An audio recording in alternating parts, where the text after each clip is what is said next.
Lalo na kung may mga anak ka pang tinutulungan. Kaya yung maititipid po ninyo, maitatabi po ninyo, imbis na igastos po ninyo sa laboratory, araw-araw, every 6 months, kailangan may monitoring, check-up. At least masisave niyo po yung pera, pwede niyo po magamit sa ibang mas mahalagang bagay. Bakit po? Siguro nagtatanong po kayo, Miss Mara, ilang taong ka na ba? Ako po, I just turned 46 years old. So, ibig sabihin, malapit na rin sa senior. 14 years na lang po magiging senior. Matagal pa siya kung wala po tayong gagawin. Pero mas gusto ko po na may gawin ako ngayon para pag tumungtong po ako ng senior, kahit paano makikinabang din po ako sa programa na mayroon po kayo ngayon. At least by that time, ma-enjoy ko rin po yung mga benepisyo na mayroon po ang ating mga senior citizen. Sabi nga nila, Ma'am, bakit ka ba nagpapagod? Ang tagal mo pang maging senior. Eh, alam nga naman kubang-kuba na ako, saka pa ako tumulong. Alam nga, mahina na mga tuhod ko.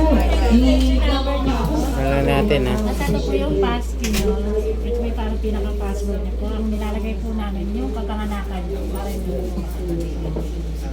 ay po ito yung speaker. Alam mo naman sa akin ay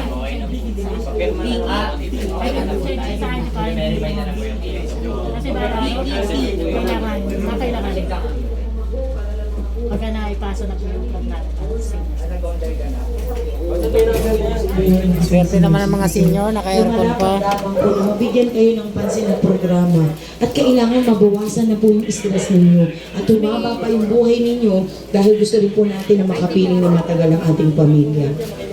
Siguro ako po, kung tatanungin ninyo, ba't ko po ito ginagawa, hindi ko po masasagot, kundi yung pagmamahal ko po ay na para sa inyo lamang. Sabi nga nila, ang kayamanan hindi naman madadala sa kabilang buhay.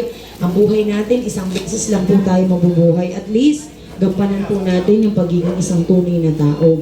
At ang pagiging isang tunay na tao ay pagiging isang tunay na Pilipino na magmamahal po sa ating mga senior citizen. At sana po, naintindihan po natin ang kahalagahan at programa. Huwag niyo po isipin, Nay, Tay, Lolo at Lola. Ako, tagal ko namang umupo dyan, 2 oras at 3 oras. Huwag po kayo mag-alala, Tay. Di ba pag ayudan niyo naman, matagal din? At least ito, 5,000 pesos naman ang halaga at para ito sa inyong health. At huwag po kayo mainip dahil at least pag uwi po ninyo sa bahay, alam ninyo kung para saan po itong ating ginagawa. At sana yung mga ibang senior citizen po na kaibigan ninyo, kamag-anak, ay sabihan nyo na pwede po sila magrehistro online sa www.ncsc.gov.ph. Ngayon, ako naman po, kaya may mga encoders ako nakasama dahil ang mga encoders po natin ay dumaan sa tamang proseso, sa orientation, sa seminar, bago po sila isinabak para sa mga senior. At dapat lamang na kapag kayo po ay nire-rehistro, one-on-one, face-to-face. Bakit po? Kasi kayo lamang po ang makakasagot lahat ng katanungan doon sa online. At the same time, para hindi malabag ang Data Privacy Act ng isang senior citizen na dapat mayroong consent ang lahat po ng sinasabi ninyo. At huwag po kayo mag-alala sapagkat yung online registration, ito po ay direkta na sa sistema, sa system ng National Commission of Senior Citizen. Wala na po kayong pagdadaanan, mag-fill up kayo ng form, tapos nandito, dadaan sa ganon. Ito po, direkta na po sa online, direkta na po sa system ng National Commission of Senior Citizen na kung saan, pag natapos nyo po ang rehistro, may lalabas po na RRN number. Ibig sabihin yung registered reference number na yun po ang magpapatunay na kayo po ay rehistrado na. Pag bumaba po ang programa, kailangan nyo lamang pong sabihin ang inyong RRN number. Para ma-verify din po natin, baka naman si tatay naging gabi conception pala doon sa pagpaparehistro dahil nabingi yung encoders, hindi kayo narinig. Pero at least, gabi conception pa rin po yan. Ang problema lamang, yung pangalan ninyo kailangan po ang nakarehistro doon. Kaya po yung mga encoders natin, dumaan po talaga sa tamang proseso yan. Kasi para hindi magkamali, dahil once magkamali po ang isang senior sa online, hindi rin po papasok ang inyong pangalan kahit na may lumabas na RRN number. Ngayon, kung gusto nyo po makasiguro at kayo ay narehistro na, pwede nyo po i-verify online yan. At pwede rin nyo po i-verify dito sa atin. Baka mamaya si tatay, Prince William na pala ng Buckingham Palace. Yun na pala yung naging pangalan. Mas malaki pa yung makukuha ang benepisyo pag pumunta tayo ng London. Kaya sabihin, yung tamang impormasyon lang po na kayo rin po ang makakasagot. Kaya mahalaga yun tayo, di ba? One-on-one tayo, kasi tinatanong po dyan, ano po yung gamot na iniinom ng senior, ano po yung kalagayan niya, may trabaho pa po ba yung senior, ano po ba, sino po ba kasama niyo sa bahay, yung original na family ba o hindi, sino po ang nagagabay sa inyo, lahat po yan tinatanong. Bakit? Kasi lahat po ng programa magbabase po doon sa online registration. O pag sinabi sila tatay, makikisig pa, bababaan ng livelihood program, o di po ba? Kasi kung ano po yung naaakma para sa mga senior citizen at ano po yung gamot na dapat tutukan at maraming pangangailangan ng senior, yun po yung priority na maibababa po sa inyo.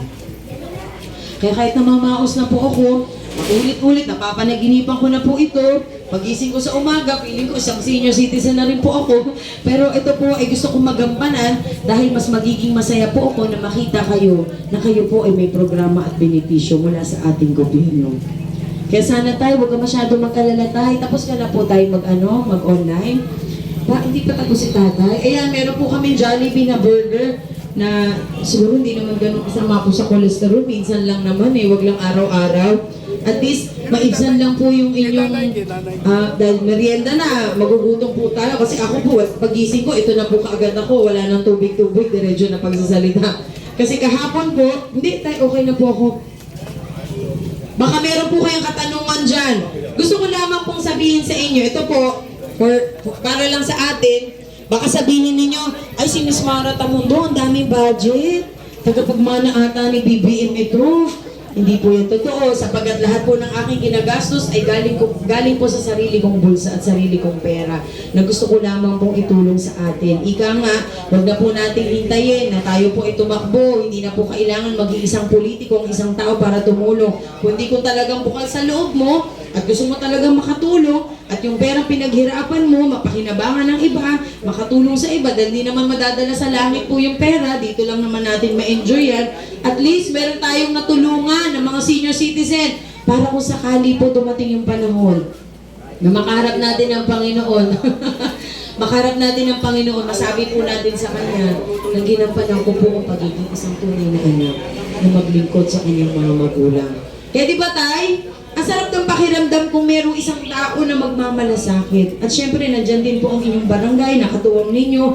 Pero mas maganda pa rin kung marami po tayo magtutulungan para kahit paano naman po, matulungan natin ang maraming senior citizen. Sabi ko nga, ayoko rin po dumating yung time na maging senior ako, nabutas ang bulsa ko. Pagkatapos, hindi mo alam kung kanino kang lalapit na ahensya. Kasi pag lumapit ka, kailangan ko po ng ganito, kailangan ko po laboratory. Punta ka doon sa DOH, bagay si hindi, punta ka doon sa DSWD. Pagdating DSWD, punta ka doon sa DOH, ubus na yung pamasahe.